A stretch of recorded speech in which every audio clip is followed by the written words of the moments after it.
Let's face it, Mercedes have had a disastrous 2022 campaign. After winning 7 Constructors' Championships in a row, this year they're struggling to finish on the podium. But some still believe. So why is Martin Brundle urging Mercedes to stay in their lane and focus on themselves? And what makes Christian Horner still worried about the threat of Mercedes? Plus, which young driver could step up to Mercedes if Lewis Hamilton decides to cash in? Stay tuned. All of that and more is coming right up. First up, changing the rules. The FIA have given a technical directive that aims to keep the problem of porpoising under control. Drivers like Carlos Sainz, Lewis Hamilton, and George Russell have all raised concerns about the long-term effects of bouncing, and Mercedes have been the biggest voice in appealing for an FIA intervention. But Martin Brundle thinks that Mercedes should focus on their own problems instead of appealing to the referee. He also thinks that there's a lot of potential in the W13. He said Mercedes just can't seem to get a handle on what looks like, actually, quite an excellent car, if they could just unlock it. So far, Mercedes haven't been able to find the magic key for their car,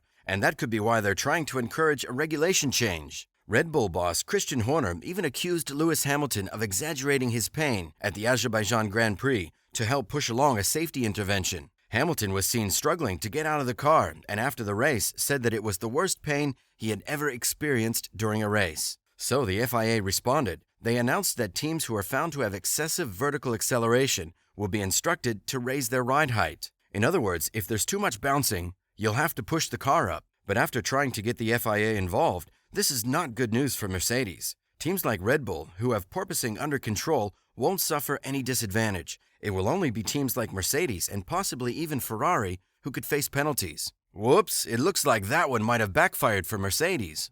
Now the rumors. Lewis Hamilton has said that he's committed to staying with Mercedes until they recover from the recent drop in performance. After all, he was there for all the good times. Why not repay them with loyalty? But former Formula One chief Bernie Ecclestone has stoked rumors of Hamilton's early exit with recent comments. Ecclestone said that Mercedes team principal Toto Wolff is getting fed up with his star driver. He also suggested that Hamilton might do a deal with Toto where he leaves early for a fraction of his salary. Ecclestone doesn't think that Hamilton has been his true self this season. He said, "It's not like him. He has a competitive nature, but he's taking losing a bit too easy for my liking. I don't think he's doing anything. I don't think he cares too much." So if Ecclestone is right, and that's a very big if, who could replace Lewis? One of the top contenders could be Esteban Ocon, who has proved himself in a competitive midfield team at Alpine. Ocon was a Mercedes junior driver, who Toto Wolff didn't have space for once he got to Formula One. When Valtteri Bottas' seat opened up, it was George Russell first in line. But it's not hard to imagine that Ocon is close behind.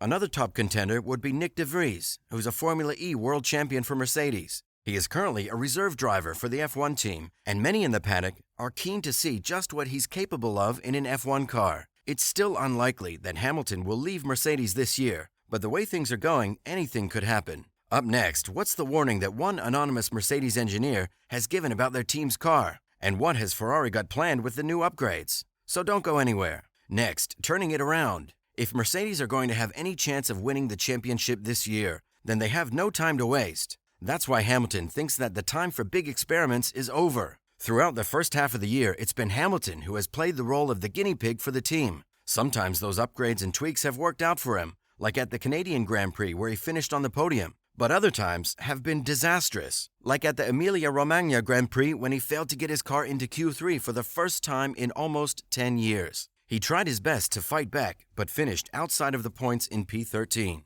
Now Hamilton has revealed that Mercedes will be approaching changes a little differently. After the Canadian Grand Prix, he said, "Moving forward, I think we'll be a little bit more cautious on doing too many experiments, as it really does hinder you through the weekend." But the 7-time world champion also said that he was optimistic about the future of the team. He said that the Red Bull and Ferrari cars have been too quick for them so far, but Mercedes will eventually catch up. But it might be a little too late for catching up. An anonymous Mercedes engineer has spoken to the media about the real potential of the car this season. They said, "Our performance at the moment depends only on the setup, but no setup in the world will make this car a Red Bull or a Ferrari." If that's true, then Mercedes are probably better off putting the work in for developing next year's car. Now, top of the top. In the meantime, Mercedes rivals from last year have got it all figured out. Red Bull have the lead in both the Drivers' and the Constructors' Championships and have been untouchable recently. And according to a former Red Bull driver, they will only get better. Mark Webber is best known for playing second fiddle to Sebastian Vettel's 4 consecutive championships back in 2010. And even though there was some favoritism towards the young German at the time,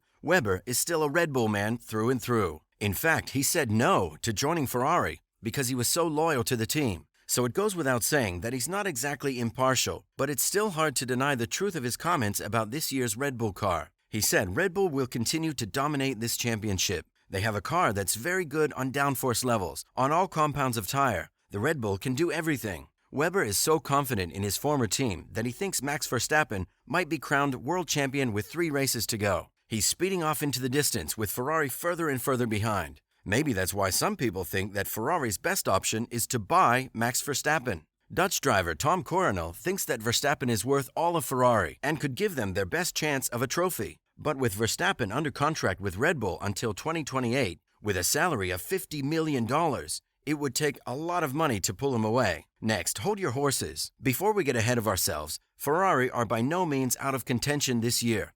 And if you take what Christian Horner has to say seriously, they could even have the upper hand. The Red Bull team principal said that upgrades to the Ferrari's car and their pure form made the prancing horses the favorites at Silverstone. Red Bull suffered a devastating early exit from the British Grand Prix last year when Max Verstappen went hurling into the barriers in one of the most dramatic moments of the season. In the build-up to the race, Horner said, "Silverstone was pretty tough for us last year, so it's important to us to keep this momentum going." He also said that Mercedes might be the biggest surprise of the race. It will be the home race for Lewis Hamilton and his team. But unlike in the past 8 years, he's not entering as one of the favorites. Horner thinks that tracks like Silverstone and Paul Ricard will be more suited to the Mercedes W13, and so they shouldn't be counted out of contention. Talking after the Canadian Grand Prix, he said, "Mercedes' pace in the race was competitive. With a smooth circuit at Silverstone, they could be a factor. But even the most diehard Mercedes fan has to admit that it's an uphill battle. Verstappen has won 6 out of the 9 races this year,